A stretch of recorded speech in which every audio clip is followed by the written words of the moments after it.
Dios y el Estado, por Mijail Bakunin. 4. El principio divino.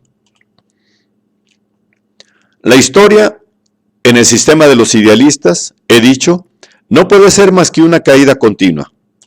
Comienzan con una caída terrible, de la cual no se vuelven a levantar jamás. Por el salto mortal divino de las regiones sublimes de la idea pura, absoluta, a la materia. Y observad aún en qué materia. No en una materia eternamente activa e inmóvil, llena de propiedades y de fuerzas, de vida y de inteligencia, tal como se presenta a nosotros en el mundo real, sino en la materia abstracta, empobrecida, reducida a la miseria absoluta por el saqueo en regla de esos prusianos del pensamiento, es decir, de esos teólogos y metafísicos que la desproveyeron de todo para dárselo a su emperador, a su Dios. En esa materia que, privada de toda propiedad, de toda acción y de todo movimiento propios, no presenta ya, en oposición a la idea divina, más que la estupidez, la impenetrabilidad, la inercia y la inmovilidad absolutas. La caída es tan terrible que la divinidad, la persona o la idea divina, se aplasta, pierde la conciencia de sí misma y no se vuelve a encontrar jamás. Y en esa situación desesperada, es forzada aún a hacer milagros, porque desde el momento que la materia es inerte, todo movimiento que se produce en el mundo, aún en el material, es un milagro. No puede ser sino el efecto de una intervención divina de la acción de Dios sobre la materia. Y he ahí que esa pobre divinidad, desgraciada y casi anulada por su caída, permanece algunos millares de siglos en ese estado de desvanecimiento. Después se despierta lentamente, esforzándose siempre en vano por recuperar algún vago recuerdo de sí misma, y cada movimiento que hace con ese fin en la materia se transforma en una creación, en una formación nueva, en un milagro nuevo. De este modo pasa por todos los grados de la materialidad y de la bestialidad. Primero gas, cuerpo químico simple o compuesto, mineral, se difunde luego por la tierra como organismo vegetal y animal, después se concentra en el hombre. Aquí parece volver a encontrarse a sí misma porque en cada ser humano arde una chispa angélica, una partícula de su propio ser divino, el alma inmortal. ¿Cómo ha podido llegar a alojarse una cosa absolutamente inmaterial en una cosa absolutamente material? ¿Cómo ha podido el cuerpo contener, encerrar, paralizar, limitar el espíritu puro? He ahí una de las cuestiones que solo la fe, esa afirmación apasionada y estúpida de lo absurdo, puede resolver. Es el más grande de los milagros.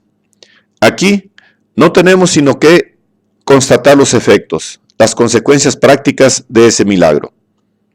Después de millares de siglos de vanos esfuerzos para volver a sí misma, la divinidad, perdida y esparcida en la materia que anima y que pone en movimiento, encuentra un punto de apoyo, una especie de hogar para su propio recogimiento. Es el hombre, es su alma inmortal aprisionada singularmente en un cuerpo mortal. Pero cada hombre considerado individualmente es infinitamente restringido, demasiado pequeño para encerrar la inmensidad. No puede contener más que una pequeña partícula, inmortal como el todo, pero infinitamente más pequeña que el todo. Resulta de ahí que el ser divino, el ser absolutamente inmaterial, el espíritu, es divisible como la materia. He ahí un misterio del que es preciso dejar la solución a la fe. Si Dios entero puede alojarse en cada hombre, entonces cada hombre sería Dios. Tendríamos una inmensa cantidad de dioses, limitado cada cual por todos los otros, y sin embargo siendo infinito cada uno. Contradicción que implicaría necesariamente la destrucción mutua de los hombres, la imposibilidad de que hubiese más que uno. En cuanto a las partículas, esto es otra cosa. Nada más racional, en efecto, que una partícula sea limitada por otra y que sea más pequeña que el todo. Solo que aquí se presenta otra contradicción. Ser limitado, ser más grande o más pequeño, son atributos de la materia, no del espíritu. Del espíritu, tal como lo entienden los materialistas, sí, sin duda, porque según los materialistas, el espíritu real no es más que el funcionamiento del organismo por completo material del hombre. Y entonces, la grandeza o la pequeñez del espíritu dependen en absoluto de la mayor o menor perfección material del organismo humano. Pero estos mismos atributos de limitación y de grandeza relativa no pueden ser atribuidos al espíritu tal como lo entienden los idealistas, al espíritu absolutamente inmaterial, al espíritu que existe fuera de toda materia. En él no puede haber ni más grande ni más pequeño, ni ningún límite entre los espíritus, porque no hay más que un espíritu, Dios. Si se añade que las partículas infinitamente pequeñas y limitadas que constituyen las almas humanas son al mismo tiempo inmortales, se colmará la contradicción. Pero esta es una cuestión de fe. Pasemos a otra cosa. He ahí, pues, a la divinidad desgarrada y arrojada por partes infinitamente pequeñas en una inmensa cantidad de seres de todo sexo, de toda edad, de todas las razas y de todos los colores. Esa es una situación excesivamente incómoda y desgraciada para ella, porque las partículas divinas se reconocen tan poco al principio de su existencia humana que comienzan por devorarse mutuamente. Por tanto, en medio de ese estado de barbarie y de brutalidad por completo animal, las partículas divinas, las almas humanas, conservan como un vago recuerdo de su divinidad primitiva. Son invenciblemente arrastradas hacia su todo. Se buscan, lo buscan. Esa es la divinidad misma, difundida y perdida en el mundo material, que se busca en los hombres y está de tal modo destruida por esa multitud de prisiones humanas en que se encuentra repartida, que al buscarse comete un montón de tonterías. Comenzando por el fetichismo, se busca y se adora a sí misma, tanto en una piedra, tanto en un trozo de madera, tanto en un trapo. Es muy probable también que no habría salido nunca del trapo si la otra divinidad que no se ha dejado caer en la materia y que se ha conservado en el estado de espíritu puro en las alturas sublimes del ideal absoluto o en las regiones celestes, no hubiese tenido piedad de ella. He aquí un nuevo misterio. Es el de la divinidad que se cinde en dos mitades, pero igualmente totales e infinitas ambas, y de las cuales una, Dios Padre, se conserva en las puras regiones inmateriales, mientras que la otra, Dios Hijo, se ha dejado caer en la materia. Vamos a ver al momento establecerse relaciones continuas de arriba a abajo y de abajo a arriba entre estas dos divinidades, separadas una de otra. Y estas relaciones, consideradas como un solo acto eterno y constante, constituirán el Espíritu Santo. Tal es, en su verdadero sentido teológico y metafísico, el grande, el terrible misterio de la Trinidad cristiana. Pero dejemos lo antes posible estas alturas y veamos lo que pasa en la tierra. Dios Padre, viendo, desde lo alto de su esplendor eterno, que ese pobre Hijo Dios, achatado y pasmado por su caída, se sumergió y perdió de tal modo en la materia, que aún llegando al estado humano, no consigue encontrarse. Se decide, por fin, a ayudarlo. Entre esa inmensa cantidad de partículas a la vez inmortales, divinas e infinitamente pequeñas, en que el Dios Hijo se diseminó hasta el punto de no poder volver a reconocerse, Dios Padre eligió las cosas que le agradaron más y las hizo sus inspirados, sus profetas, sus hombres de genio virtuosos, los grandes bienhechores y legisladores de la humanidad. Zoroastro, Buda, Moisés, Confucio, Licurgo, Solón, Sócrates, el divino Platón y Jesucristo, sobre todo, la completa realización de Dios Hijo. En fin, recogida y concentrada en una sola persona humana. Todos los apóstoles, San Pedro, San Pablo y San Juan, sobre todo. Constantino el Grande, Mahoma, después Carlomagno, Gregorio VII, Dante, según unos Lutero también, Voltaire y Rousseau, Robespierre y Danton, y muchos otros grandes santos personajes históricos de que es posible recapitular todos los nombres, pero entre los cuales, como Rousseau, ruego que no se olvide a San Nicolás. Henos aquí, pues, llegados a la manifestación de Dios sobre la tierra. Pero tan pronto como Dios aparece, el hombre se anula. Se dirá que no se anula del todo, puesto que él mismo es una partícula de Dios. Perdón, admito que una partícula, una parte de un todo determinado, limitado, por pequeña que sea esa partícula, sea una cantidad, un tamaño positivo. Pero una partícula de lo infinitamente grande, comparada con él, necesariamente infinitamente pequeña. Multiplicando millones y millones por millones y millones. Su producto, en comparación con lo infinitamente grande, será infinitamente pequeño, y lo infinitamente pequeño es igual a cero. Dios es todo, por consiguiente el hombre y todo el mundo real con él, el universo, no son nada. No saldréis de eso. Dios aparece, el hombre se anula. Y cuanto más grande se hace la divinidad, más miserable se vuelve la humanidad. He ahí toda la historia de todas las religiones. He ahí el efecto de todas las inspiraciones y de todas las legislaciones divinas. En la historia, el nombre de Dios es la terrible masa histórica con la cual todos los hombres divinamente inspirados, los grandes genios virtuosos, han abatido la libertad, la dignidad, la razón y la prosperidad de los hombres. Hemos tenido primeramente la caída de Dios. Tenemos ahora una caída que nos interesa mucho más, la del hombre, causada por la sola aparición o manifestación de Dios en la tierra. Ved, pues, en qué error profundo se encuentran nuestros queridos e ilustres idealistas. Hablándonos de Dios, quieren elevarnos, emanciparnos, ennoblecernos, y al contrario nos aplastan y nos envilecen. Con el nombre de Dios se imaginan poder establecer la fraternidad entre los hombres, y al contrario crean el orgullo, el desprecio, siembran la discordia, el odio, la guerra, fundan la esclavitud. Porque con Dios vienen necesariamente los diferentes grados de inspiración divina. La humanidad se divide en muy inspirados, menos inspirados y en no inspirados de ningún modo. Todos son igualmente nulos ante Dios, es verdad, pero comparados entre sí, los unos son más grandes que los otros. No solamente por el hecho, lo que no sería nada, porque una desigualdad de hechos se pierde por sí misma en la colectividad cuando no encuentra nada, ninguna ficción e institución legal a la cual pueda engancharse.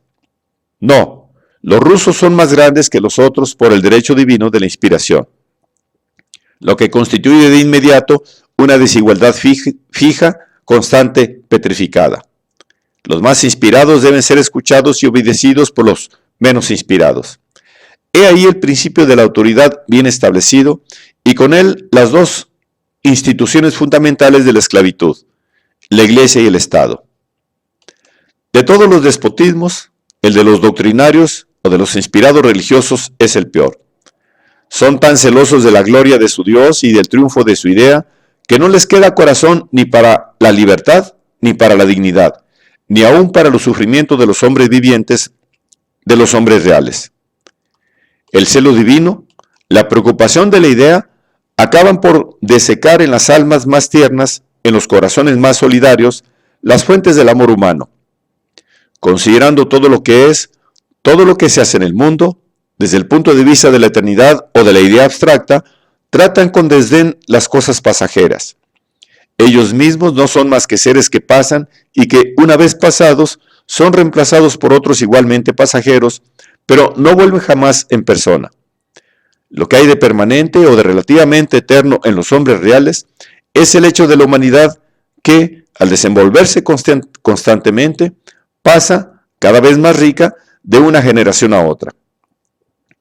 Digo relativamente eterno porque una vez destruido nuestro planeta, y no puede menos que parecer tarde o temprano, pues todo lo que ha comenzado debe necesariamente terminar, una vez descompuesto nuestro planeta, para servir sin duda de elemento a alguna formación nueva en el sistema del universo, el único realmente eterno, ¿quién sabe lo que pasará con todo nuestro desenvolvimiento humano?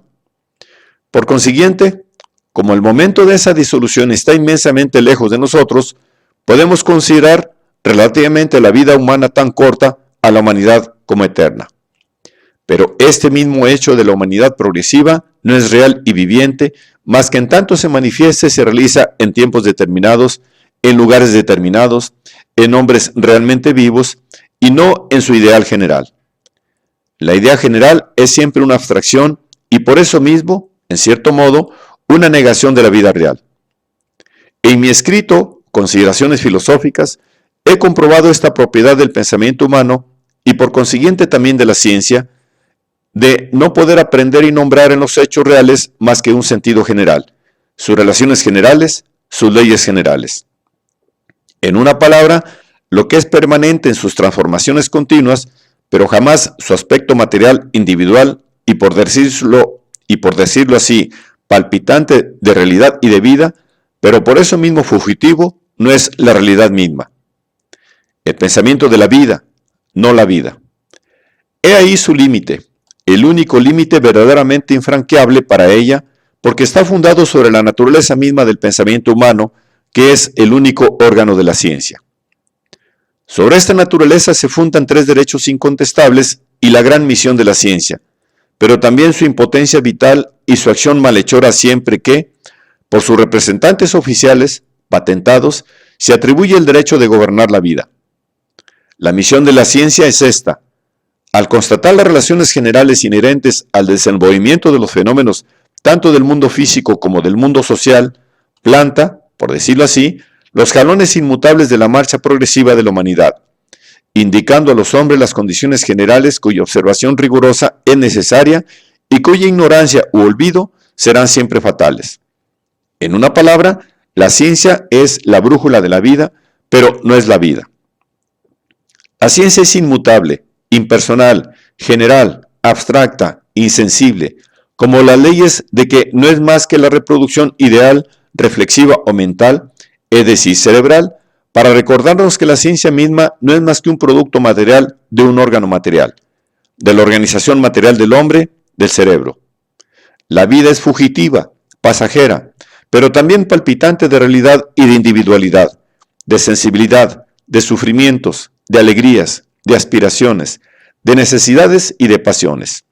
Es ella la que espontáneamente crea las cosas y todos los seres reales. La ciencia no crea nada, constata y reconoce solamente las creaciones de la vida. Y siempre que los hombres de ciencia, saliendo de su mundo abstracto, se mezclan a la creación viviente en el mundo real, todo lo que proponen o lo que crean es pobre, ridículamente abstracto, privado de sangre y de vida, muerto nato, semejante al homúnculus creado por Wagner, el discípulo pedante del inmortal doctor Fausto. Resulta de ello que la ciencia tiene por misión única esclarecer la vida, no la de gobernarla.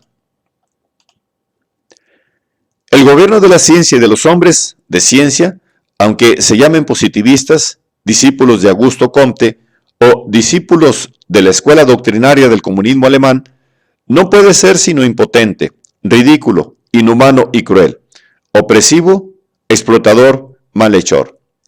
Se puede decir de los hombres de ciencia, como tales, lo que he dicho de los teólogos y de los metafísicos. No tienen ni sentido ni corazón para los seres individuales y vivientes. No se les puede hacer siquiera un reproche de eso, porque es la consecuencia natural de su oficio. En tanto que hombres de ciencia no se preocupan, no pueden interesarse más que por las generalidades, por las leyes. Faltan 3 páginas del manuscrito de Bakunin. No son exclusivamente hombres de ciencia, sino también más o menos hombres de la ciencia. Pero no hay que fiarse demasiado, y si se puede estar seguro poco más o menos de que ningún sabio se atreverá a tratar hoy a un hombre como se trata a un conejo, es de temer siempre que el gobierno de los sabios, si se le deja hacer, querrá someter a los hombres vivos a experiencias científicas, sin duda menos crueles, pero que no serían menos desastrosas para sus víctimas humanas. Si los sabios no pueden hacer experiencias sobre el cuerpo de los hombres, no querrán nada mejor que hacerlas sobre el cuerpo social, y he ahí lo que hay que impedir a toda costa. En su organización actual, monopolistas de la ciencia y que quedan como tales fuera de la vida social, los sabios forman ciertamente una casta aparte que ofrece mucha analogía con la casta de los sacerdotes. La abstracción científica es su Dios. Las individualidades vivientes y reales son las víctimas y ellos son los inmoladores consagrados y patentados. La ciencia no puede salir de la esfera de las abstracciones. Bajo este aspecto es infinitamente inferior al arte, el cual tampoco tiene propiamente que ver más que con los tipos generales y las situaciones generales, pero que, por un artificio que le es propio, sabe encarnar en formas que, aunque no sean vivas, en el sentido de la vida real, no provocan menos en nuestra imaginación el sentimiento o el recuerdo de esa vida. Individualiza en cierto modo los tipos y las situaciones que concibe y, por esas individualidades sin carne y sin hueso, y como tales permanentes e inmortales, que tiene el poder de crear, nos recuerda las individualidades vivientes, reales, que aparecen y que desaparecen ante nuestros ojos. El arte es, pues, en cierto modo, la vuelta de la abstracción de la vida. La ciencia es, al contrario, la inmolación perpetua de la vida fugitiva, pasajera, pero real, sobre el altar de las abstracciones eternas. La ciencia es tan poco capaz de aprender la individualidad de un hombre como la de un conejo. Es decir, es tan indiferente para una como para otra. No es que ignore el principio de la individualidad. La concibe perfectamente como principio, pero no como hecho. Sabe muy bien que todas las especies animales, comprendida la especie humana, no tienen existencia real más que en un número indefinido de individuos que nacen y que mueren, haciendo lugar a individuos nuevos igualmente pasajeros. Sabe que a medida que se eleva de las especies animales a las especies superiores, el principio de la individualidad se determina más, los individuos aparecen más completos y más libres. Sabe, en fin, que el hombre, el último y el más perfecto animal de esta tierra, presenta la individualidad más completa y más digna de consideración a causa de su capacidad de concebir y de concretar, de personificar en cierto modo en sí mismo y en su existencia tanto social como privada, la ley universal. Sabe, cuando no está viciada por el doctrinarismo teológico, metafísico, político o jurídico, o aún por un orgullo estrictamente científico, y cuando no es sorda a los instintos y a las aspiraciones espontáneas de la vida, sabe, y esa es su última palabra, que el respeto al hombre es la ley suprema de la humanidad, y que el grande, el verdadero fin de la historia, el único legítimo, es la humanización y la emancipación, es la libertad real, la prosperidad real, la felicidad de cada individuo que vive en la sociedad. Porque, al fin de cuentas, a menos de volver a caer en la ficción liberticida del bien público representado por el Estado, ficción fundada siempre sobre la inmolación sistemática de las masas populares, es preciso reconocer que la libertad y la prosperidad colectivas no son reales más que cuando representan la suma de las libertades y de las prosperidades individuales. La ciencia sabe todo eso. La ciencia sabe todo eso, pero no puede ir más allá. Al construir la abstracción su propia naturaleza, puede muy bien concebir el principio de la individualidad real y viva, pero no puede tener nada que ver con individuos reales y vivientes. Se ocupa de los individuos en general, pero no la de Pedro o la de Santiago, no de tal o cual otro individuo que no existen, que no pueden existir para ella. Sus individuos no son, digámoslo aún, más que abstracciones. Por consiguiente, no son esas individualidades abstractas, sino los individuos reales, vivientes, pasajeros, los que hacen la historia. Las abstracciones no tienen piernas para marchar, no marchan más que cuando son llevadas por hombres reales. Para esos seres reales, compuestos no solo de ideas, sino realmente de carne y sangre, la ciencia no tiene corazón. Los considera a lo sumo como carne de desenvolvimiento intelectual y social. ¿Qué le importan las condiciones particulares y la suerte fortuita de Pedro y de Santiago? Se haría ridícula, abdicaría, se aniquilaría si quisiese ocuparse de ellas de otro modo que como de un ejemplo en apoyo de sus teorías eternas. Y sería ridículo querer que lo hiciera porque no es esa su misión. No puede percibir lo concreto, no puede moverse más que en abstracciones. Su misión es ocuparse de la situación y de las condiciones generales de la existencia y del desenvolvimiento, sea de la especie humana en general, sea de tal raza, de tal pueblo, de tal clase o categoría de individuos, de las causas generales de su prosperidad o de su decadencia y de los medios generales para hacerlos avanzar en toda suerte de progresos. Siempre que realice amplia y racionalmente esa labor, habrá cumplido todo su deber y sería verdaderamente ridículo e injusto exigirle más. Pero sería igualmente ridículo, sería desastroso confiarle una misión que es incapaz de ejecutar. Puesto que su propia naturaleza lo obliga a ignorar la existencia y la suerte de Pedro y de Santiago, no hay que permitirle, ni a ella ni a nadie en su nombre, gobernar a Pedro y a Santiago, porque sería muy capaz de tratarlos poco más o menos como se trata a los conejos, o más bien continuaría ignorándolos. Pero sus representantes patentados, hombres de ningún modo abstractos, sino al contrario muy vivientes, que tienen intereses muy reales, cediendo a la influencia perniciosa que ejerce fatalmente el privilegio sobre los hombres, acabarían por esquilmarlos en nombre de la ciencia, como los han esquilmado hasta aquí los sacerdotes, los políticos de todos los colores y los abogados, en nombre de Dios, del Estado y del derecho jurídico.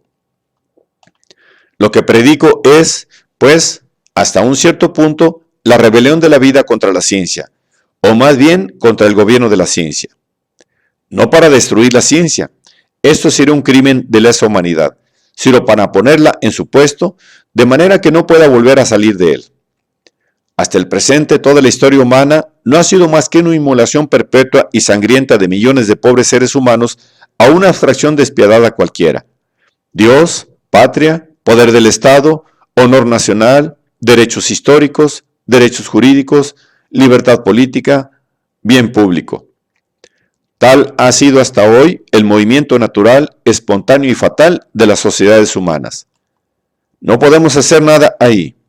Debemos aceptarlo en cuanto al pasado, como aceptamos todas las fatalidades naturales. Es preciso creer que esa era la única ruta posible para la educación de la especie humana. Pero no hay que engañarse. Aún cediendo la parte más grande de los artificios maquiavélicos de las clases gobernantes, debemos reconocer que ninguna minoría hubiese sido bastante poderosa para imponer todos esos terribles sacrificios a las masas si no hubiese habido en esas mismas masas un movimiento vertiginoso, espontáneo, que las llevase a sacrificarse siempre de nuevo a una de esas abstracciones devoradoras, que como los vampiros de la historia, se alimentaron siempre de sangre humana. Que los teólogos, los políticos y los juristas hay en eso muy bien, se concibe.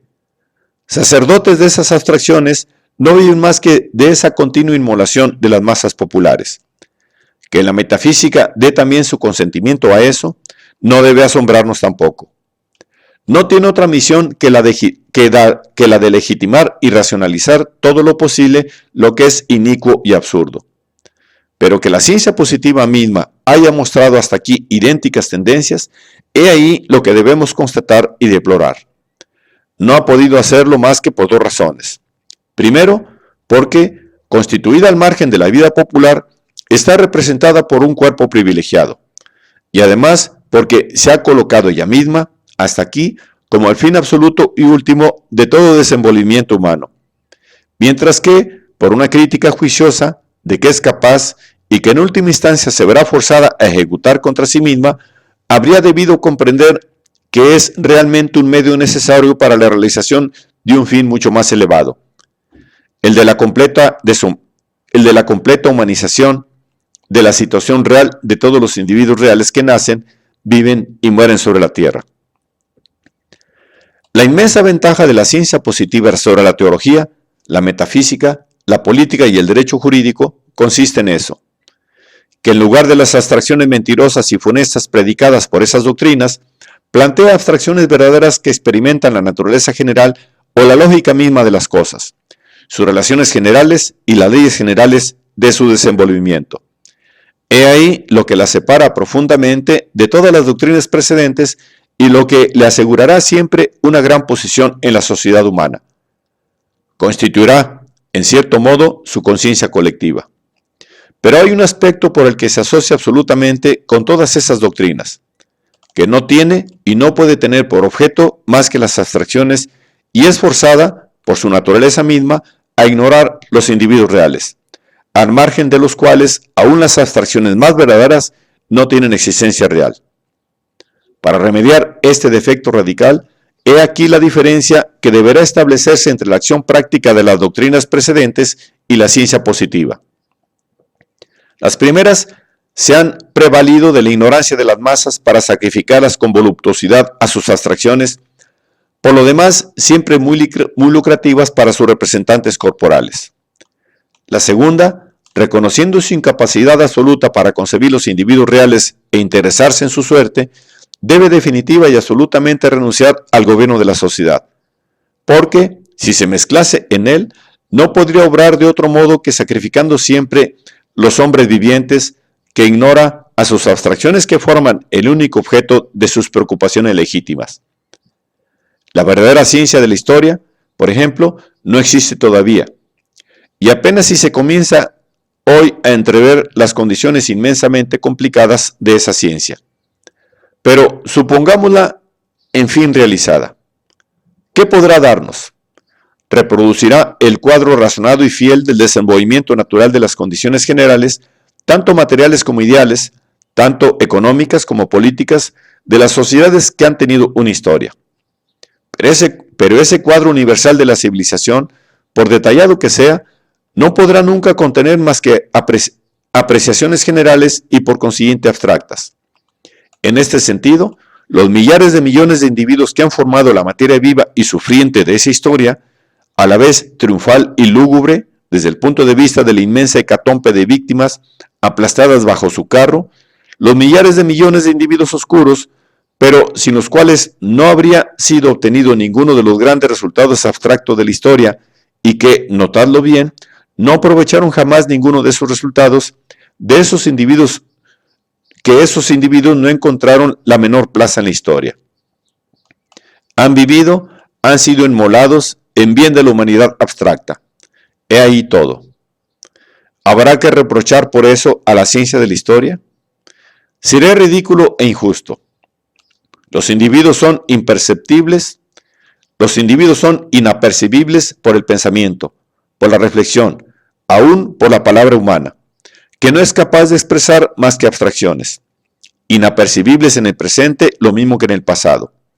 Por tanto, la ciencia social misma, la ciencia del porvenir, continuará ignorándolos forzosamente. Todo lo que tenemos el derecho a exigir de ella es que nos indique, con una mano firme y fiel, las causas generales de los sufrimientos individuales. Entre esas causas no olvidará, sin duda, la inmolación y la subordinación, demasiado habituales todavía, de los individuos vivientes a las generalidades abstractas, y que al mismo tiempo nos muestre las condiciones generales necesarias para la emancipación real de los individuos que viven en la sociedad. He ahí su misión, he ahí también sus límites, más allá de los cuales la acción de la ciencia social no podría ser sino impotente y funesta, porque más allá de sus límites comienzan las pretensiones doctrinarias y gubernamentales de sus representantes patentados, de sus sacerdotes.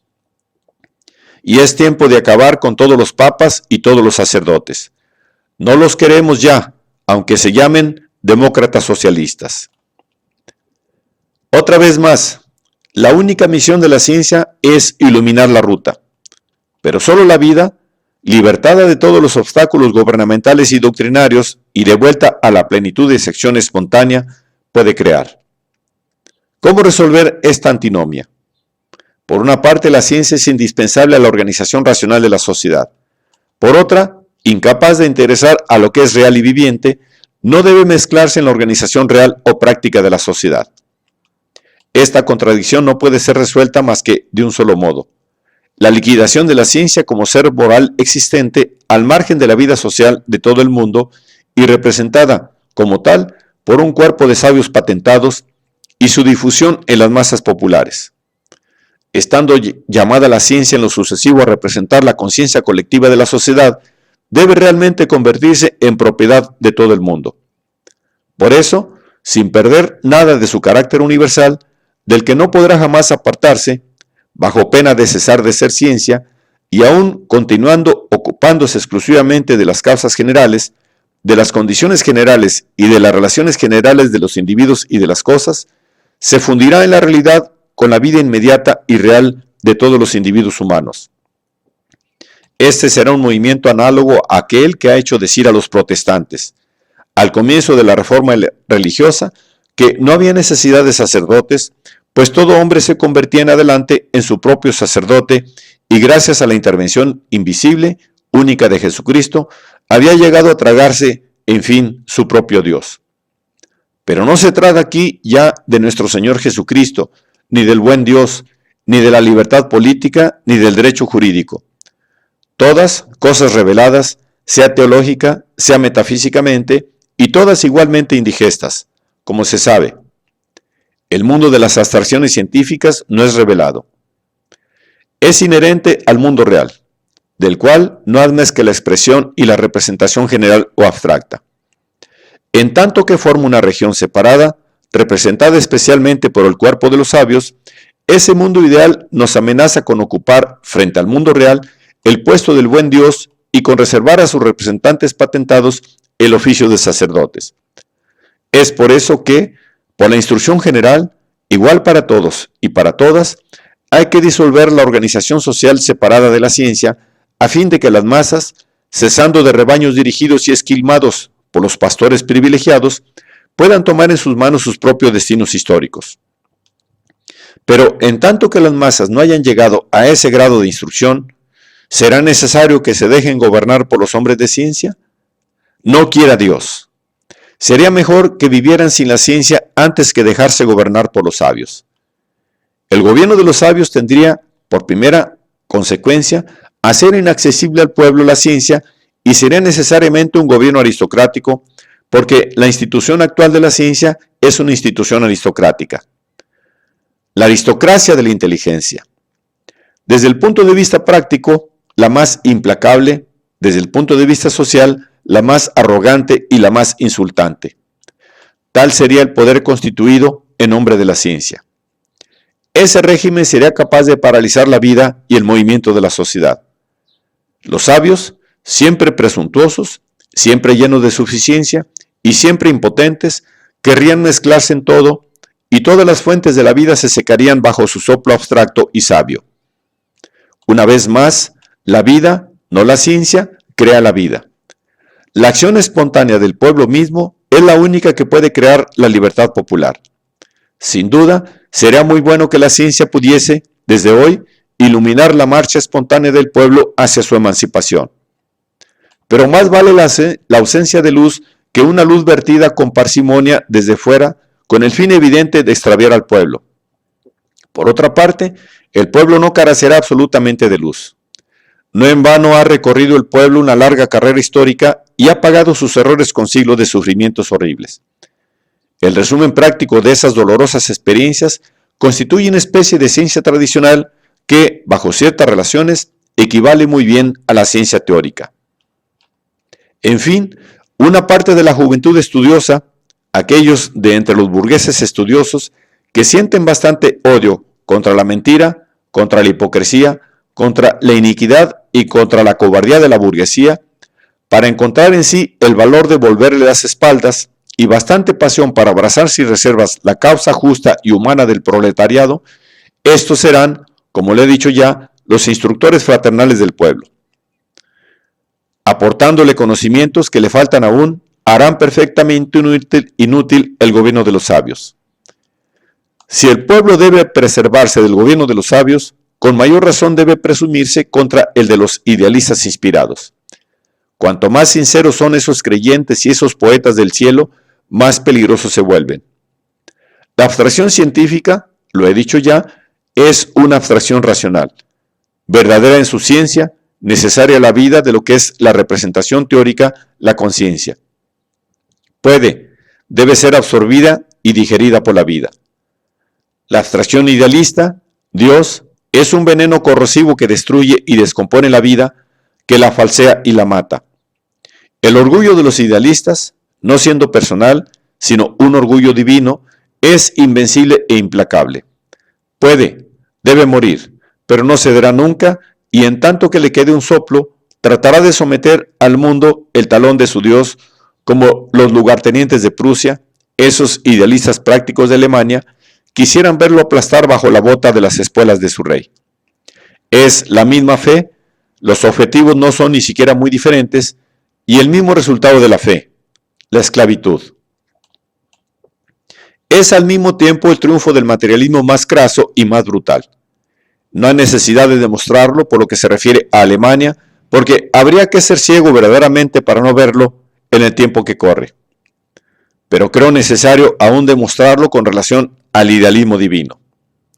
El hombre, como todo el resto del mundo, es un ser completamente material.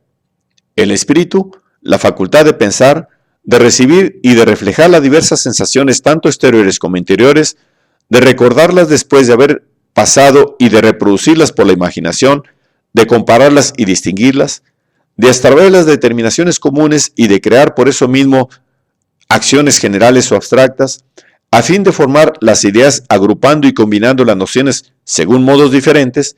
La inteligencia, en una palabra, es el único creador de todo nuestro mundo ideal, en una propiedad del cuerpo animal y principalmente de la organización completamente material del cerebro. Lo sabemos de una manera muy segura, por la experiencia universal, que no ha desmentido nunca hecho alguno y que sobre todo hombre puede verificar a cada instante de su vida. En todos los animales, sin exceptuar las especies más inferiores, encontramos un cierto grado de inteligencia y vemos que, en la serie de las especies, la inteligencia animal se desarrolla tanto más cuanto la organización de una especie se aproxima a la del hombre, pero que en el hombre solamente llega a esa potencia de abstracción que constituye propiamente el pensamiento. La experiencia universal, que en definitiva es el único origen, la fuente de todos nuestros conocimientos, nos demuestra, pues, primero, que toda inteligencia está siempre asociada con un cuerpo animal cualquiera, y segundo, que la intensidad, la potencia de esa función animal depende de la perfección relativa de la organización animal. Este segundo resultado de la experiencia universal no es aplicable solamente a las diferentes especies animales. Lo comprobamos igualmente en los hombres, cuyo poder intelectual y moral depende, de una manera demasiado evidente, de la mayor o menor perfección de su organismo, como raza, como nación, como clase y como individuos, para que sea necesario insistir demasiado sobre este punto. Por otra parte, es cierto que ningún hombre ha visto nunca ni podido ver el espíritu puro, separado de toda forma material, existiendo independientemente de un cuerpo animal cualquiera. Pero si nadie lo ha visto, ¿cómo han podido los hombres llegar a creer en su existencia?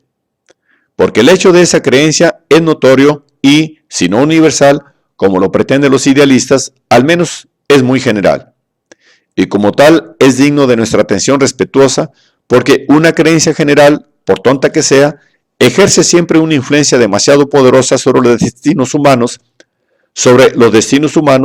para que sea permitido ignorarla o hacer abstracción de ella. El hecho de esa creencia histórica se explica, por otra parte, de una manera natural y racional. El ejemplo que nos ofrecen los niños y los adolescentes, incluso muchos hombres que han pasado la edad de la mayoría, nos prueba que el hombre puede ejercer largo tiempo sus facultades mentales antes de darse cuenta de la manera como las ejerce, antes de llegar a la conciencia clara de ese ejercicio.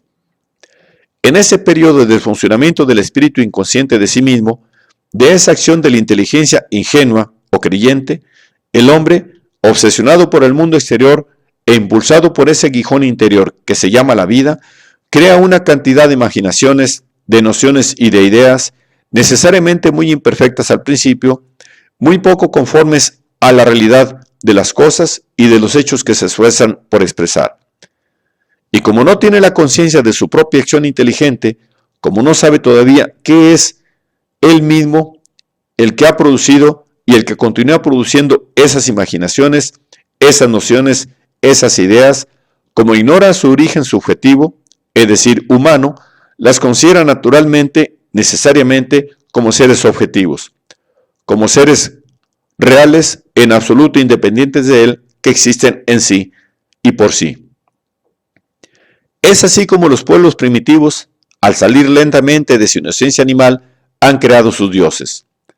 Habiéndolos creado, no pensando que fuesen ellos mismos los creadores únicos, los han adorado, considerándolos como seres reales, infinitamente superiores a ellos mismos, les han atribuido la omnipotencia y se han reconocido sus criaturas, sus esclavos. A medida que las ideas humanas se desenvolvían más, los dioses, que como hice observar ya, no fueron nunca más que la reverberación fantástica, ideal, poética o la imagen trastornada, se idealizaban también. Primero fetiches groseros, se hicieron poco a poco espíritus puros, con existencia fuera del mundo visible, y en fin, a continuación de un largo desenvolvimiento histórico, acabaron por confundirse con un solo ser divino, espíritu puro, eterno, absoluto, creador y amo de los mundos. En todo desenvolvimiento, justo o falso, real o imaginario, colectivo o individual, es siempre el primer paso el que cuesta, el primer acto el más difícil. Una vez franqueado ese paso y realizado ese primer acto, el resto transcurre naturalmente como una consecuencia necesaria. Lo que era difícil en el desenvolvimiento histórico de esa terrible locura religiosa que continúa obsesionándonos y aplastándonos, era poner un mundo divino tal cual fuera del mundo real. Ese primer acto de locura, tan natural desde el punto de vista fisiológico y por consiguiente necesario en la historia de la humanidad, no se realiza de un solo golpe. Han sido necesarios no sé cuántos siglos para desarrollar y para hacer penetrar esa creencia en los hábitos mentales de los hombres. Pero una vez establecida, se ha vuelto omnipotente, como lo es necesariamente toda locura que se apodera del cerebro humano. Considerad un loco. Cualquiera que sea el objeto especial de su locura, hallaréis que la idea oscura y fija que le obsesiona le parece la más natural del mundo, y al contrario, las cosas naturales y reales que están en contradicción con esa idea le parecerán locuras ridículas y odiosas. Y bien, la religión es una locura colectiva, tanto más poderosa cuanto que es una locura tradicional y que su origen se pierde en una antigüedad excesivamente lejana. Como locura colectiva, ha penetrado en todos los detalles, tanto públicos como privados de la existencia social de un pueblo, se ha encarnado en la sociedad, se ha convertido, por decirlo así, en el alma y el pensamiento colectivos. Todo hombre es envuelto desde su nacimiento en ella, la mama con la leche de la madre, la absorbe con todo lo que oye, en todo lo que ve. Ha sido tan alimentado, tan envenenado, tan penetrado en todo su ser por ella, que más tarde, por poderoso que sea su espíritu natural, tiene necesidad de hacer esfuerzos inauditos para libertarse y no lo consigue nunca de una manera completa. Nuestros idealistas modernos son una demostración de esto y nuestros materialistas doctrinarios, los comunistas alemanes, son otra. No han sabido deshacerse de la religión del Estado.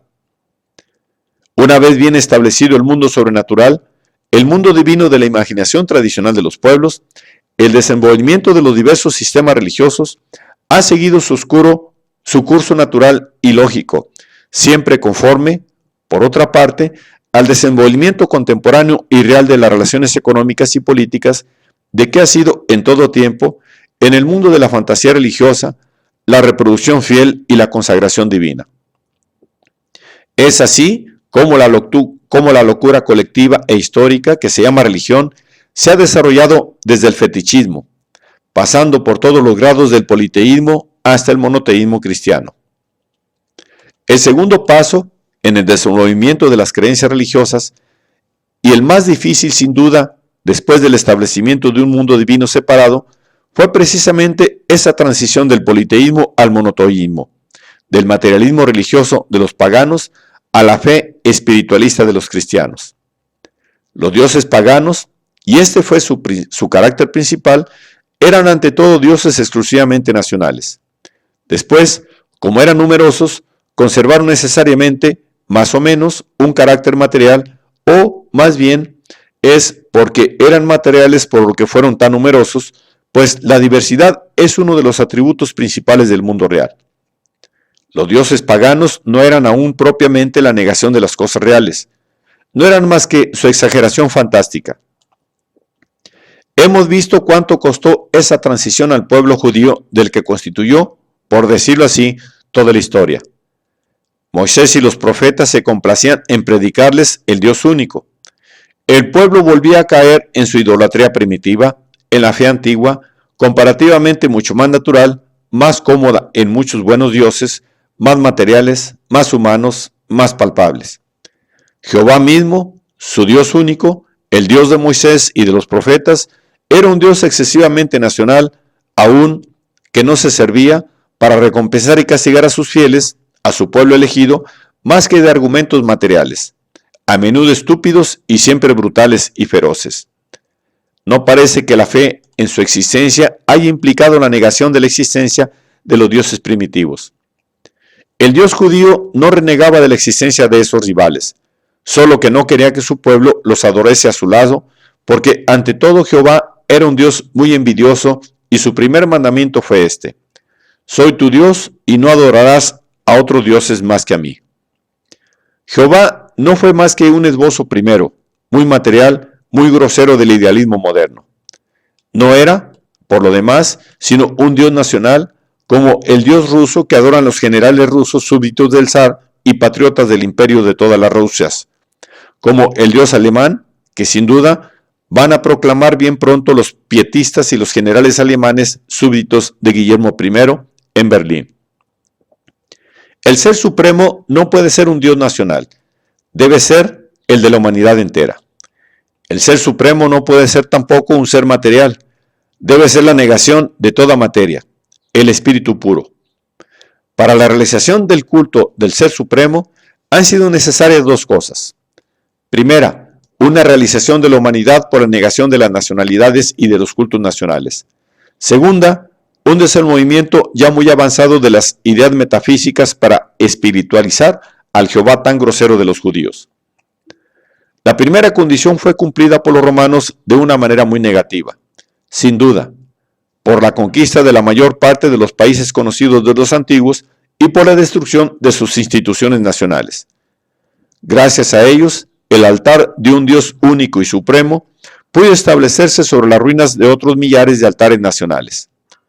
Los dioses de todas las naciones vencidas, reunidos en el panteón, se anularon mutuamente. Ese fue el primer esbozo muy tosco y por completo negativo de la humanidad. En cuanto a la segunda condición, la espiritualización de Jehová fue realizada por los griegos mucho antes de la conquista de su país por los romanos. Ellos fueron los creadores de la metafísica. Grecia, en su cuna histórica, había encontrado un mundo divino que se estableció definitivamente en la fe tradicional de sus pueblos. Ese mundo le había sido legado materialmente, aportado por el Oriente. En su periodo instintivo, anterior a su historia política, lo había desarrollado y humanizado prodigiosamente por sus poetas, y cuando comenzó propiamente su historia, tenía una religión hecha, la más simpática y la más noble de todas las religiones que hayan existido jamás, en tanto que una religión, es decir, una mentira, puede ser noble y simpática. Sus grandes pensadores, y ningún pueblo los tuvo mayores que Grecia, al encontrar el mundo divino establecido, no solo fuera del pueblo, sino también en él mismo como hábito de sentir y de pensar, lo tomaron necesariamente por punto de partida. Fueron muchos los que no hicieron teología, es decir, que no perdieron el tiempo en reconciliar la razón naciente con los absurdos de tal o cual otro Dios, como lo hicieron en la Edad Media los escolásticos. Dejaron a los dioses fuera de sus especulaciones y se asociaron directamente con la idea divina, una, invisible, omnipotente, eterna y absolutamente espiritualista, pero no personal. Desde el punto de vista del espiritualismo, los metafísicos griegos fueron, mucho más que los judíos, los creadores del Dios cristiano. Los judíos no han añadido más que la brutal personalidad de su Jehová. Que un genio sublime, como el gran Platón, haya podido estar absolutamente convencido de la realidad de la idea divina, eso nos demuestra cuán contagiosa es, cuán omnipotente es la tradición de la locura religiosa, aún en relación con los más grandes espíritus. Por lo demás, no hay que asombrarse, pues aún en nuestros días, el mayor genio que ha existido después de Aristóteles y Platón, Hegel, a pesar de la crítica, por lo demás imperfecta y muy metafísica de Kant, que había demolido la objetividad y la realidad de las ideas divinas, se ha esforzado por reemplazarlas de nuevo sobre su trono trascendente o celeste. Es verdad que procedió de una manera tan poco cortés que ha matado definitivamente al buen Dios, ha quitado a esas ideas su corona divina, mostrando a quien supo leerlo que no fueron nunca más que una pura creación del espíritu humano que recorrió la historia en busca de sí mismo. Para poner fin a todas las locuras religiosas y el milagro divino, no le hacía falta más que pronunciar esa gran definición que fue dicha después de él, casi al mismo tiempo por los dos grandes espíritus, sin ningún acuerdo mutuo y sin que hubiesen nunca oído hablar uno del otro. Por Ludwig Feuerbach, el discípulo y el demoledor de Hegel en Alemania, y por Augusto Comte, el fundador de la filosofía positiva en Francia. He aquí esa definición. La metafísica se reduce a la psicología. Todos los sistemas de metafísica no han sido más que la psicología humana que se desarrolla en la historia. Ahora ya nos es difícil comprender cómo han nacido las ideas divinas. Ahora ya no nos es difícil comprender cómo han nacido las ideas divinas, cómo han sido creadas sucesivamente por la facultad abstractiva del hombre. Pero en la época de Platón, ese conocimiento era imposible. El espíritu colectivo, y por consiguiente también el espíritu individual, aún el del mayor genio, no estaba maduro para eso. Apenas había dicho con Sócrates, conócete a ti mismo. Ese conocimiento de sí mismo no existía más que en el estado de intuición. En realidad era nulo. Era imposible que el espíritu humano imaginase que era él el único creador del mundo divino. Lo encontró ante él, lo encontró como historia, como sentimiento, como hábito de pensar, e hizo necesariamente de él un objeto de sus más elevadas especulaciones. Es así como nació la metafísica y como las ideas divinas, bases del espiritualismo, fueron desarrolladas y perfeccionadas. Es verdad que después de Platón hubo en el desenvolvimiento del espíritu como un movimiento inverso. Aristóteles, el verdadero padre de la ciencia y de la filosofía positiva, no negó el mundo divino, sino que se ocupó de él lo menos posible. Fue el primero que estudió, como un analista y un experimentador que era, la lógica, las leyes del pensamiento humano y al mismo tiempo el mundo físico, no en su esencia ideal, ilusoria, sino en su aspecto real. Pero su ateísmo quedó sin influencia en sus contemporáneos. La ciencia tendió más y más a aislarse de la vida. Después de Platón, la idea divina fue rechazada de la metafísica misma. Eso hicieron los epicúreos y los escépticos, dos sectas que contribuyeron mucho a depravar la aristocracia humana, pero que permanecieron sin influencia alguna sobre las masas. Una escuela infinitamente más influyente sobre las masas se formó en Alejandría. Fue la escuela de los neoplatónicos.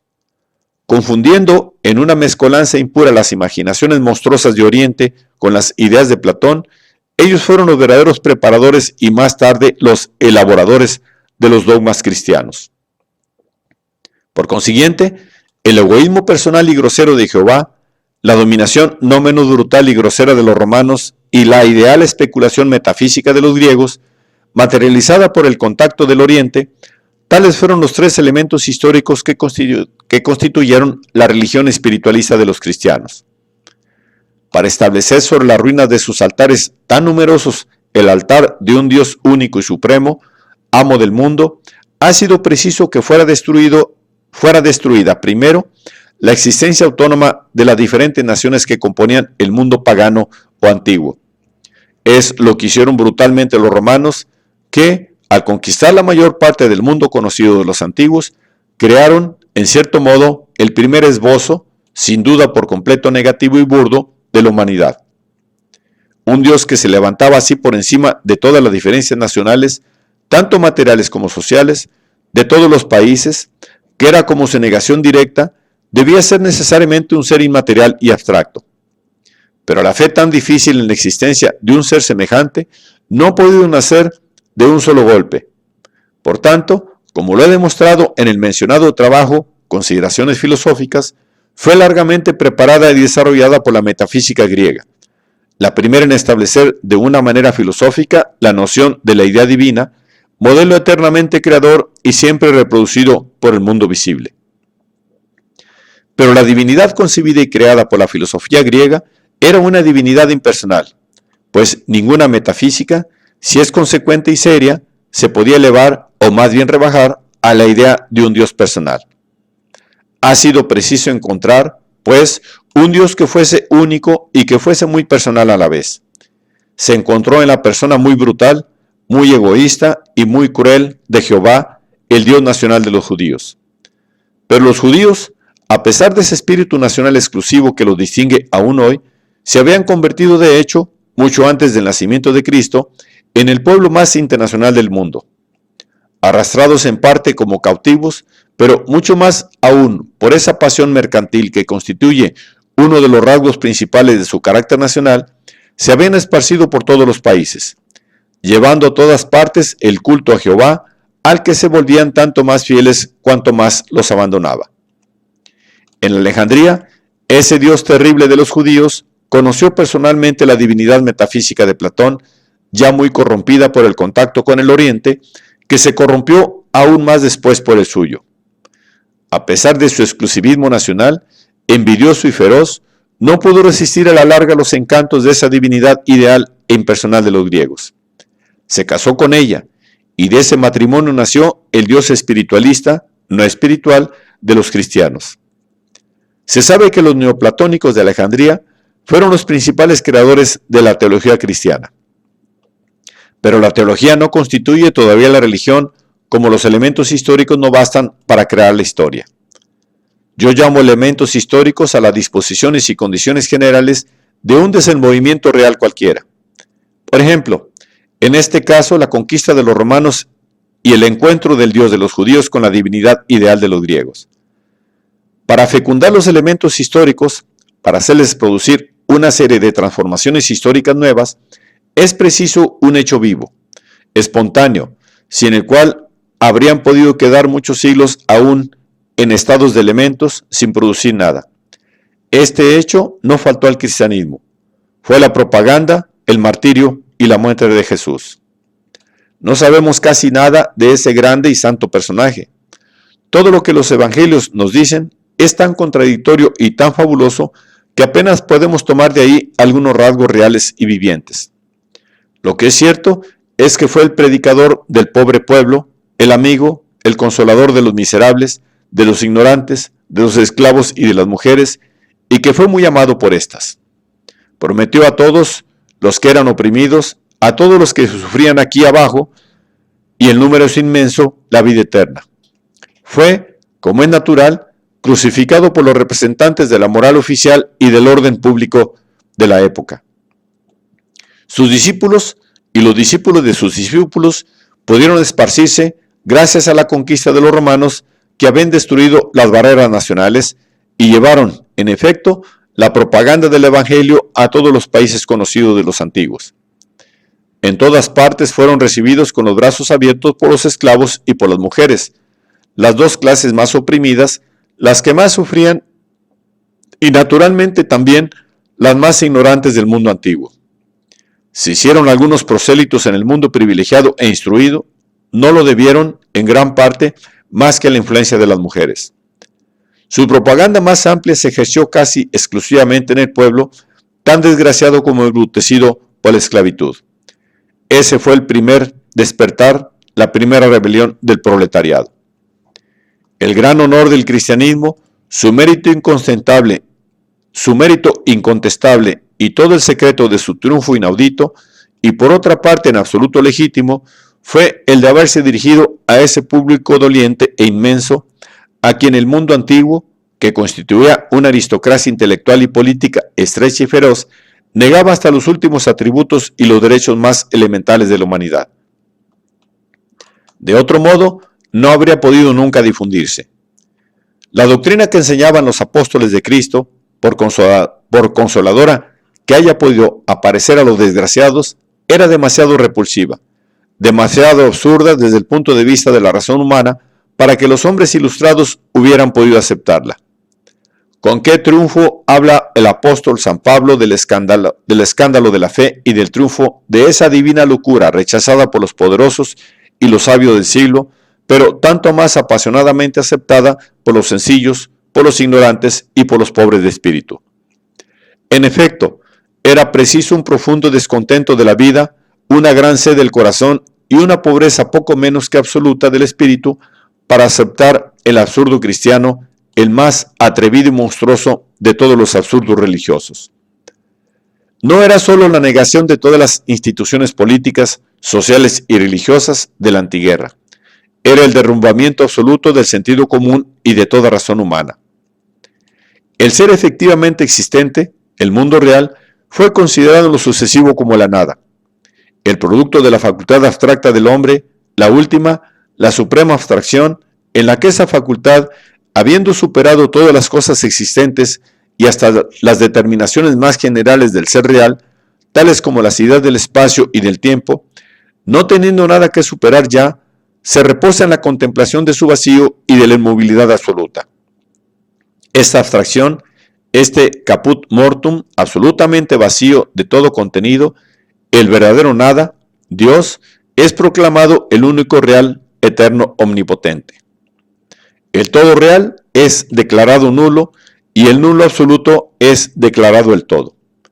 La sombra se convierte en el cuerpo y el cuerpo se desvanece como una sombra. Eso fue una audacia y de una absurdidez inauditas, el verdadero escándalo de la fe, el triunfo de la tontería creyente sobre el espíritu para las masas. Y para algunos, la ironía triunfante de un espíritu fatigado, corrompido, desilusionado y disgustado de la investigación honesta y seria de la verdad. La necesidad de aturdirse y de embrutecerse, necesidad que se encuentra a menudo en los espíritus extenuados. Credo quia absurdum. No creo solo lo absurdo. Creo precisamente y sobre todo en él porque es absurdo. Es así como muchos espíritus distinguidos y esclarecidos de nuestros días creen en el magnetismo animal, en el espiritismo, en las mesas móviles y, ¿por qué ir tan lejos? Creen en el cristianismo, en el idealismo, en Dios.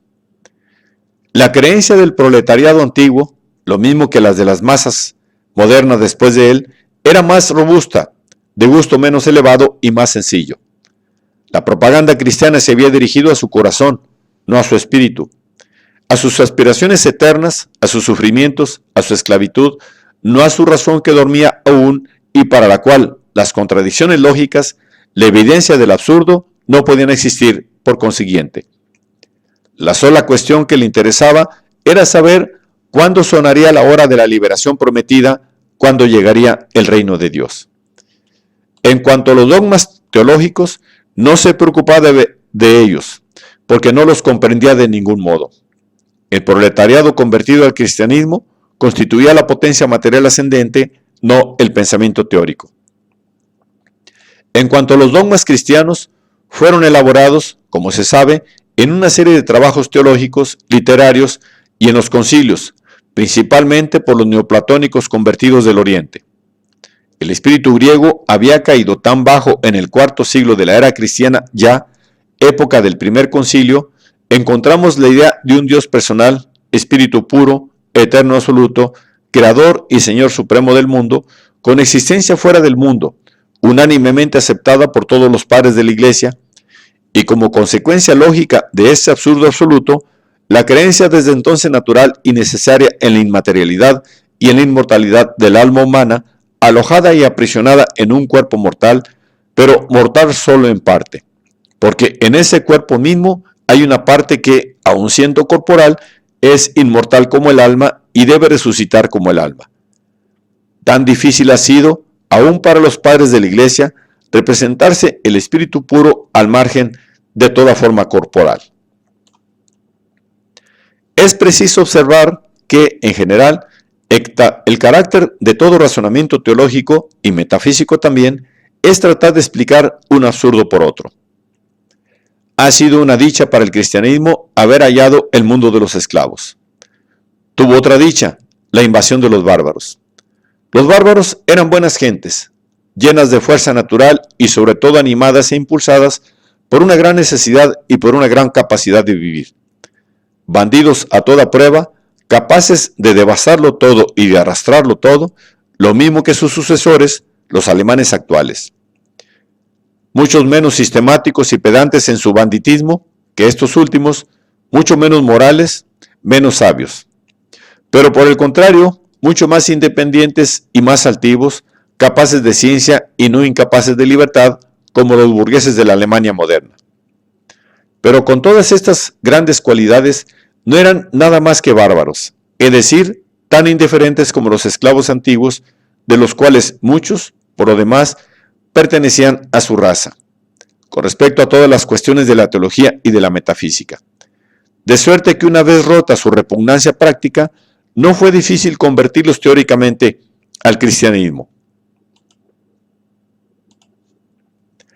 Durante 10 siglos consecutivos, el cristianismo, armado de la omnipotencia de la Iglesia y del Estado, y sin concurrencia alguna de parte de unos y de otros, pudo depravar, bastardear y falsear el espíritu de Europa.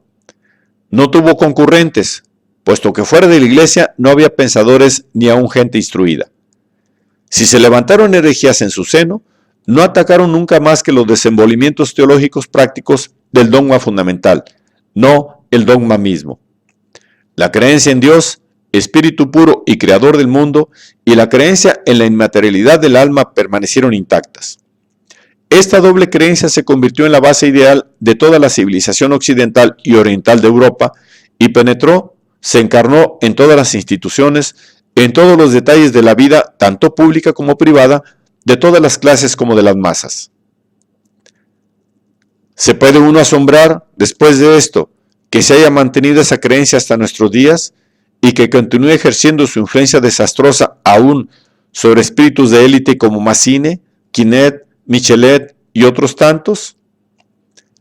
Hemos visto que el primer ataque fue promovido contra ella por el Renacimiento, que produjo héroes y mártires como Vanini, como Giordano Bruno y como Galileo, y que, bien que ahogado pronto por el ruido, el tumulto y las pasiones de la reforma religiosa, continuó silenciosamente su trabajo invisible, legando a los más nobles espíritus de cada generación nueva esa obra de la emancipación humana por la destrucción de lo absurdo, hasta que, en fin, en la segunda mitad del siglo XVIII, reaparece de nuevo a la luz del día, levantando atrevidamente la bandera del ateísmo y del materialismo.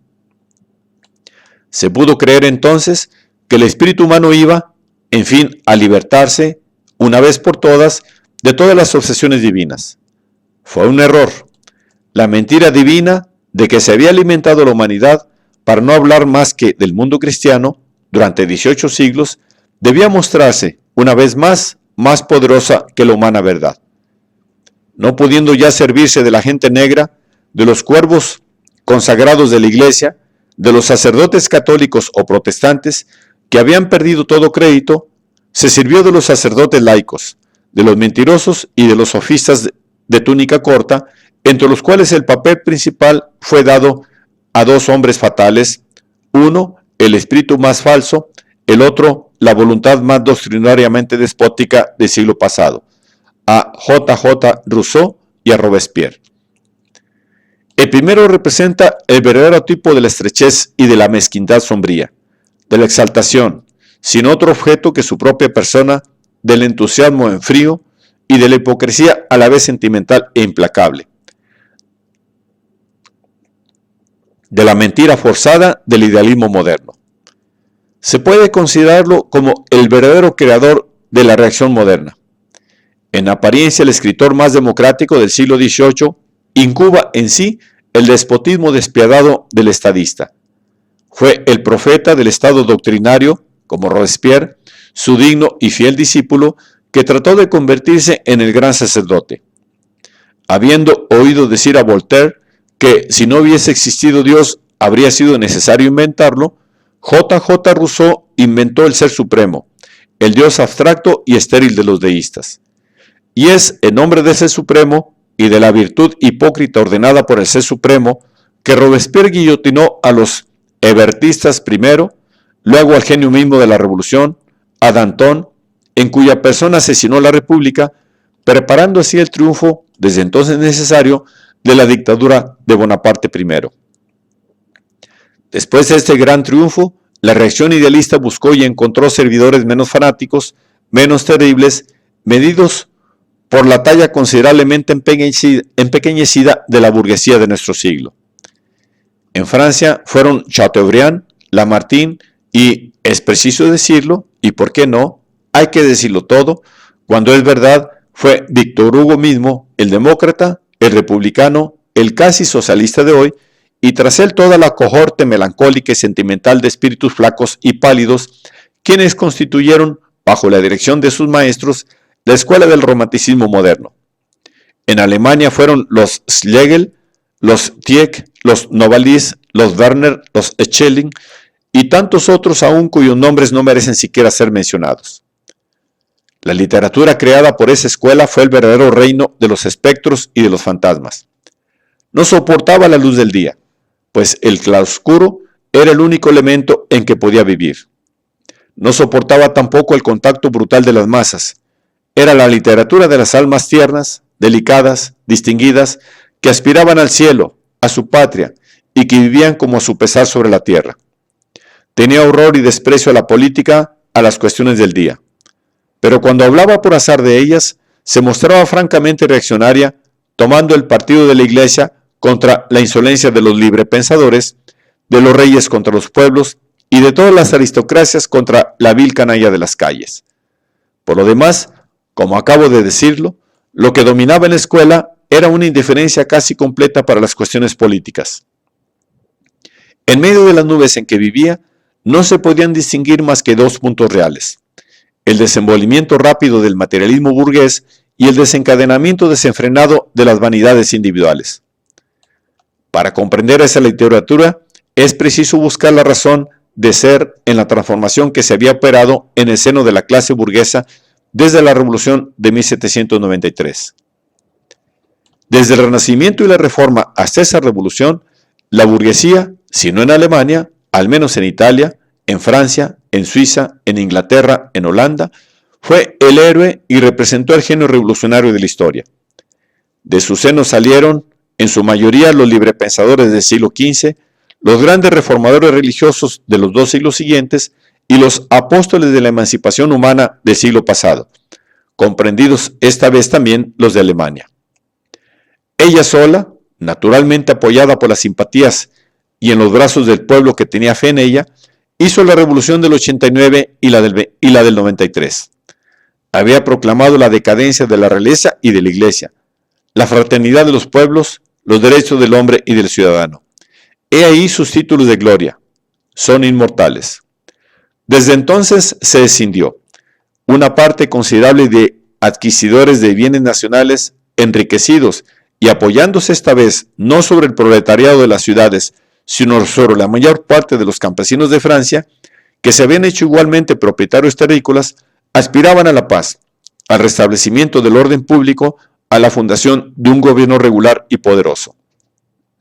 Aclamó, pues, con felicidad la dictadura del primer Bonaparte y, aunque siempre voltariana, no vio con malos ojos su concordato con el Papa y el establecimiento de la Iglesia oficial en Francia.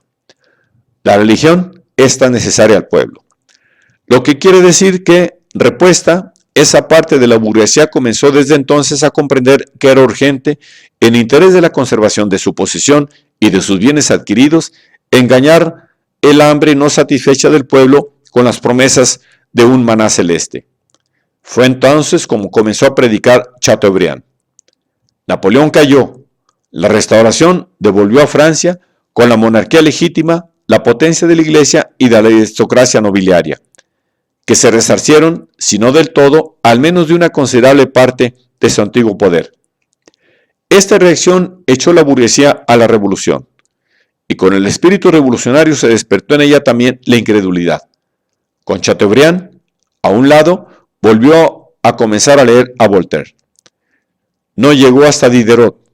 Sus nervios debilitados no soportaban ya un alimento tan fuerte.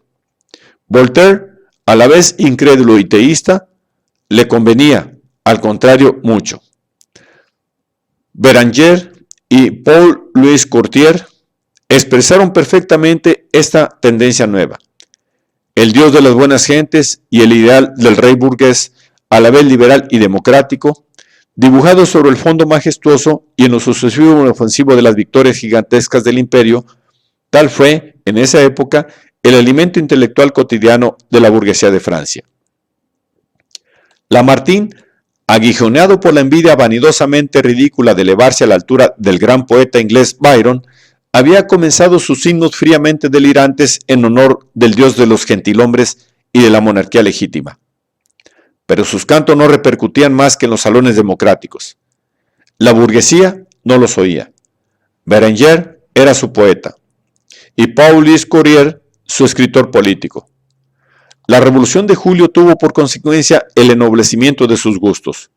Se sabe que todo burgués de Francia lleva en sí el tipo imperecedero del burgués gentilhombre que no deja nunca de aparecer tan pronto como adquiere un poco de riqueza y de poder. En 1830, la rica burguesía había reemplazado definitivamente a la antigua nobleza en el poder. Tendió naturalmente a fundar una nueva aristocracia. Aristocracia del capital, sin duda, ante todo, pero también aristocracia de inteligencia, de buenas maneras y de sentimientos delicados. La burguesía comenzó a sentirse religiosa. No fue por su parte una amplia imitación de las costumbres aristocráticas, era al mismo tiempo una necesidad de posición. El proletariado le había hecho un último servicio, ayudándolo a derribar una vez más a la nobleza. Ahora, la burguesía no tenía necesidad de su ayuda porque se sentía sólidamente sentada a la sombra del trono de junio y la alianza del pueblo, desde entonces inútil, comenzaba a hacérsele incómoda. Era preciso volverlo a su puesto, lo que no podía hacerse naturalmente sin provocar una gran indignación en las masas. Se hizo necesario contenerlas. ¿Pero en nombre de qué? ¿En nombre del interés burgués crudamente confesado? Eso hubiese sido demasiado cínico. Cuanto más injusto e inhumano es un interés, más necesidad tiene de ser sancionado. ¿Y dónde hallar la sanción sino en la religión? Esa buena protectora de todos los hartos y esa consoladora tan útil de todos los que tienen hambre. Y más que nunca, la burguesía triunfante sintió que la religión era absolutamente necesaria para el pueblo. Después de haber ganado sus títulos imperecederos de gloria en la oposición, tanto religiosa y filosófica como política, en la protesta y en la revolución, se había convertido, en fin, en la clase dominante, y por eso mismo en la defensora y la conservadora del Estado. Pues este último se había convertido a su vez en la institución regular de la potencia exclusiva de esa clase. El Estado es la fuerza, y tiene para sí, ante todo, el derecho de la fuerza, el argumento triunfante del fusil. Pero el hombre es hecho tan singularmente que esa argumentación, por elocuente que parezca, no le basta a la larga. Para imponerle respeto, es preciso una sanción moral cualquiera. Es preciso, además, que esa sanción sea de tal modo evidente y sencilla que pueda convencer a las masas que después de haber sido reducidas por la fuerza del Estado, deben ser llevadas ahora al reconocimiento moral en su derecho. No hay más que dos medios para convencer a las masas de la bondad de una institución social cualquiera. El primero, el único real, pero también el más difícil, porque implica la abolición del Estado, es decir, la abolición de la explotación políticamente organizada de la mayoría por una minoría cualquiera, será la satisfacción directa y completa de todas las necesidades, de todas las aspiraciones humanas de las masas, lo que equivaldría a la liquidación completa de la existencia tanto política como económica de la clase burguesa y, como acabo de decirlo, a la abolición del Estado. Ese medio sería, sin duda, saludable para las masas, pero funesto para los intereses burgueses. Por consiguiente, no hay que hablar de él. Hablemos del otro medio, que, funesto para el pueblo solamente, es, al contrario, precioso para la salvación de los privilegios burgueses. Este otro medio no puede ser más que la religión. Es ese milagro eterno el que arrastra a las masas a la busca de los tesoros divinos, mientras que, mucho más moderada, la clase dominante se contenta con compartir, muy desigualmente por otra parte, y dando siempre más al que más posee, entre sus propios miembros, los miserables bienes de la tierra y los despojos humanos del pueblo, comprendida su libertad política y social. No puede existir Estado sin religión. Tomad los estados más libres del mundo, los Estados Unidos de América o la Confederación Suiza, por ejemplo, y ved qué papel importante desempeña la providencia divina, esa sanción suprema de todos los estados, en todos los discursos oficiales. Pero siempre que un jefe de Estado habla de Dios, sea Guillermo I, emperador nuto-germánico o Grant, presidente de la Gran República, estad seguros que se prepara de nuevo a esquilmar a su pueblo rebaño.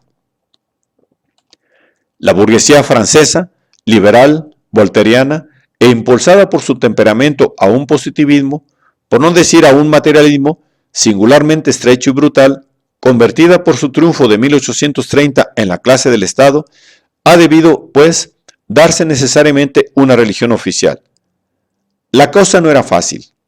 No podía ponerse francamente bajo el yugo del catolicismo romano. Había entre ella y la Iglesia de Roma un abismo de sangre y de odio, y, por práctica y prudente que se hubiese vuelto, no llegaría nunca a reprimir en su seno una pasión desarrollada por la historia. Por lo demás, la burguesía francesa se habría cubierto de ridículo si hubiera vuelto a la iglesia para tomar parte en las piadosas ceremonias del culto divino, condición esencial de una conversión meritoria y sincera. Muchos lo han tratado de hacer, pero su heroísmo no tuvo otro resultado que el escándalo estéril. En fin, la vuelta al catolicismo era imposible a causa de la contradicción insoluble que existe entre la política invariable de Roma y el desenvolvimiento de los intereses económicos y políticos de la clase media. Bajo este aspecto, el protestantismo es mucho más cómodo. Es la religión burguesa por excelencia. Concede justamente tanta libertad como es necesaria para los burgueses y ha encontrado el medio de conciliar las aspiraciones celestes con el respeto que reclaman los intereses terrestres. Así vemos que es, sobre todo en los países protestantes, donde se desarrollaron el comercio y la industria. Pero era imposible para la burguesía de Francia hacerse protestante. Para pasar de una religión a otra, al menos que sea por cálculo, como proceden alguna vez los judíos en Rusia y en Polonia, que se hacen bautizar 3 veces, 4 veces, a fin de recibir remuneraciones nuevas, para cambiar de religión hay que tener una gran fe religiosa. Y bien, en el corazón exclusivamente positivo del burgués francés no hay lugar para ese grano. Profesa la indiferencia más profunda para todas las cuestiones, exceptuada la de la bolsa ante todo y la de su vanidad social después. Era tan indiferente para el protestantismo como para el catolicismo. Por otra parte, la burguesía francesa no había podido abrazar el protestantismo sin ponerse en contradicción con la rutina católica de la mayoría del pueblo francés, lo que hubiese constituido una gran imprudencia de parte de una clase que quería gobernar a Francia. No quedaba más que un remedio, el de volver a la religión humanitaria y revolucionaria del siglo XVIII. Pero esa religión lleva demasiado lejos. Por consiguiente, la burguesía tuvo que crear, para sancionar el nuevo Estado, el Estado burgués que acababa de fundar, una religión nueva, que pudiese ser, sin demasiado ridículo ni escándalo, la religión profesada altamente por toda la clase burguesa.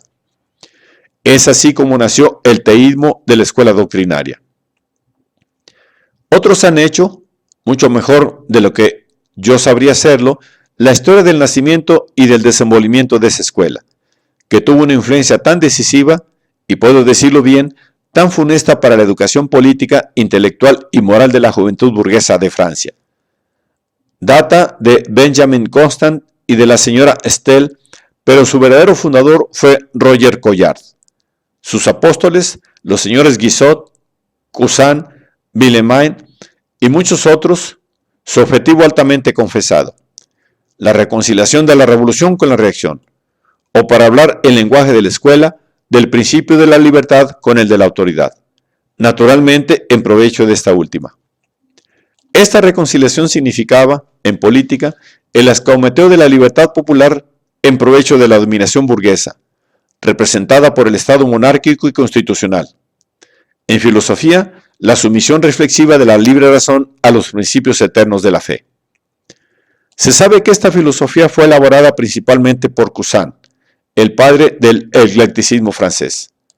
Hablador superficial y pedante, inocente de toda concepción original, de todo pensamiento propio, pero muy fuerte en el lugar común, que ha tenido el error de confundir con el buen sentido, este filósofo ilustre ha preparado sabiamente, para el uso de la juventud estudiante de Francia, un plato metafísico a su modo y cuyo consumo, obligatorio en todas las escuelas del Estado sometidas a la universidad, ha condenado a varias generaciones consecutivas a una indigestión cerebral. Imagínese una ensalada filosófica compuesta de los sistemas más opuestos, una mezcla de padres de la Iglesia, escolásticos, de Descartes y de Pascal, de Kant y de psicólogos escoceses, superpuesto en las ideas divinas e innatas de Platón y recubierto de una capa de inmanencia hegeliana, acompañada necesariamente de una ignorancia tan desdeñosa como completa de las ciencias naturales y que prueba cómo 2 más 2 hacen 5.